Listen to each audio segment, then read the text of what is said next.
This is an independently produced show and is not associated with CrossFit HQ or CrossFit Media. The views and opinions on this show reflect that only of the host and the host alone, and not that of CrossFit HQ or CrossFit Media. I'm Arthur, and this is your South Central Regional Report for March 26, 2013. This year has been a history repeating kind of year, with 13.1 being two workouts from the 2012 season smashed together into one. Burpees and snatches. Still get creeped out by that one just a little bit. And for 13.3, we've repeated a workout wholesale, as this year's 13.3 is last year's 12.4. 150 wall balls, 90 double unders, and 30 muscle ups, and a 12-minute AMRAP. Now this workout was really good for anybody who competed in the 2012 Open to give them a gauge at how much their training's paid off over the past year.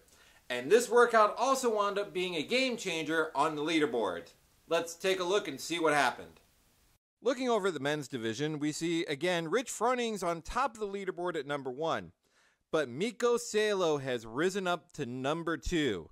Now Mikko sat out the 2011 and 2012 season. Those were both the years that Rich Froning won.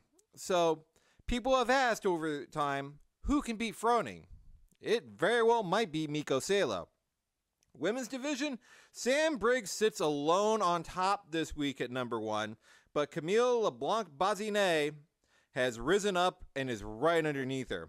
It's going to be a real good setup for the 13.5 announcement when these two face off head to head. Team division, the 13.3 effect is in full bore here, as Valley CrossFit now sits in number 1 with NorCal CrossFit right behind them, and Invictus has risen to the top 5 for the first time in 3 weeks. The Masters 40 to 44-year-old division, Chris Dozos sits on top again this week with Bill Grundler chasing after him. Amanda Allen still sits on top of the ladies division, but Cheryl Brost, another games competitor, is right on her tail as well. Masters 44 to 49. We see Ronald Thomas on top. Mike Ford jumps up the leaderboard this week.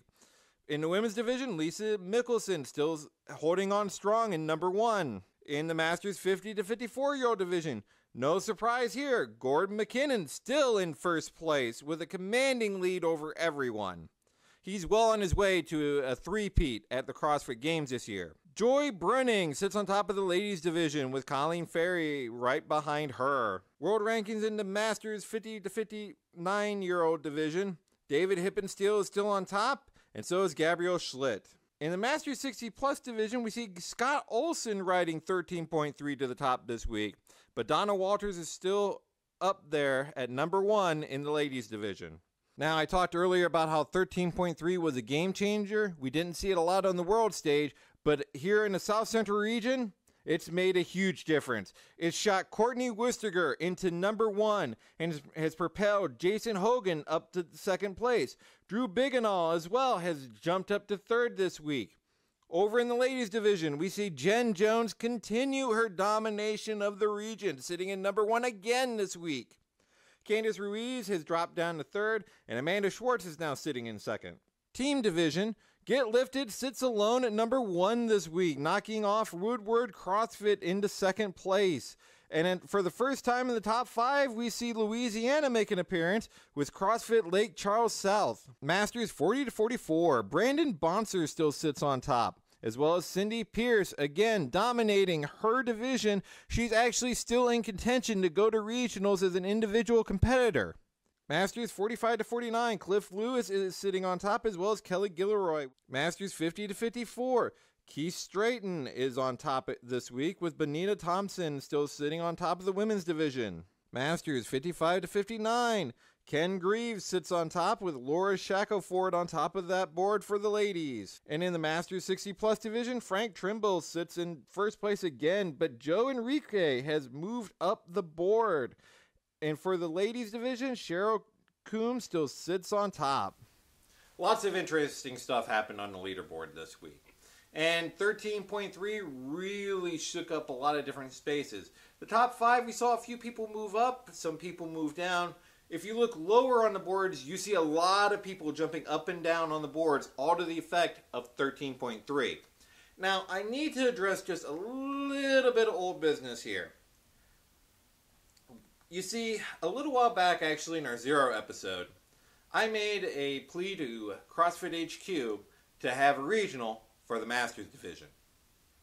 What should happen is there should be a regionals for the Masters Division.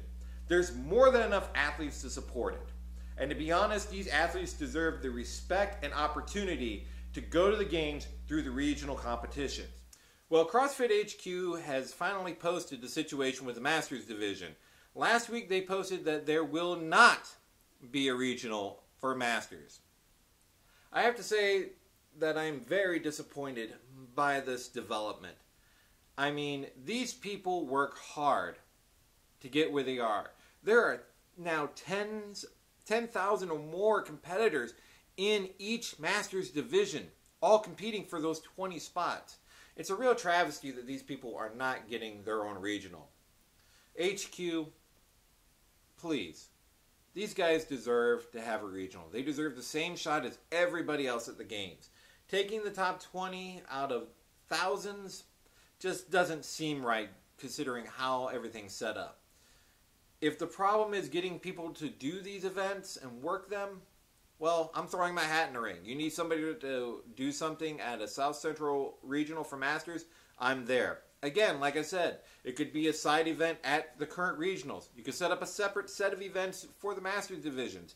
You could have individual boxes hosting Master Division regionals all over the region. Make it a big community event. Get people involved.